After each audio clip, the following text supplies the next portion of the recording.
Aujourd'hui, ils ont beau être interdits dans l'Union européenne, eh bien les textiles que nous achetons contiennent des colorants azoïques. C'est un exemple. Si demain il y a REACH, comment va-t-on arrêter à la frontière pour contrôler tous les articles? Je pose la question.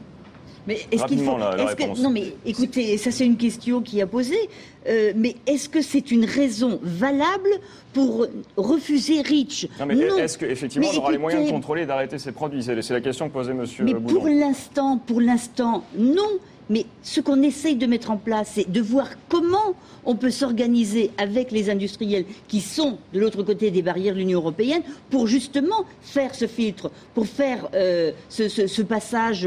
Mais effectivement, comment voulez-vous contrôler? C'est comme n'importe quel produit. Comment voulez-vous contrôler aujourd'hui tous les produits qui entrent dans l'Union européenne? Donc justement, ça prouve qu'aujourd'hui, nous devons commencer.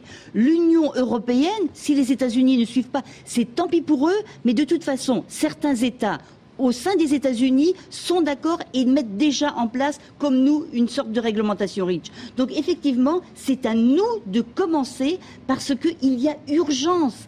Il y a urgence pour notre santé. Et c'est pas d'être alarmiste.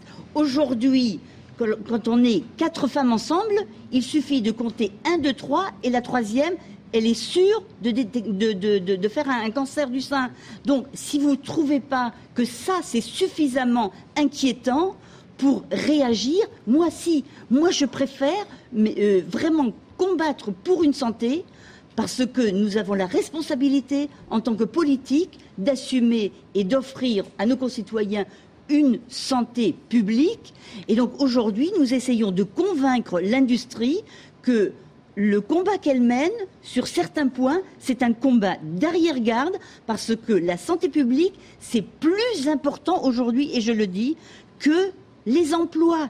Lorsqu'on est malade, lorsqu'on a un cancer, vous savez, les emplois, ça ne veut plus rien dire. Donc nous devons vraiment tout faire au niveau législatif pour que les produits qui sont des produits de consommation courante ou alors les produits qui nous entourent soient les moins toxiques possibles. C'est ça, REACH. On laisse répondre Jacques Boudon. Un mot. Un mot très court, mais déjà les produits qui sont cancérogènes, mutagènes ou toxiques pour la reproduction sont interdits par la réglementation actuelle pour les usages grand public. Il faudrait quand même le rappeler. Et je vous ai dit, la substitution est obligatoire dans les usages professionnels pour ce type de produits. Oui, pour les nouveaux produits. Voilà. Mais enfin, on va non, pas pour les produits qui sont existants. Parce qu'on va dépasser le temps qui nous a été donné. D'abord, les États-Unis, lorsqu'ils veulent faire du protectionnisme parce qu'ils ont des réglementations, ils les appliquent. 2, si on s'applique une réglementation contraignante, c'est après qu'on peut négocier au niveau mondial pour pouvoir se l'imposer.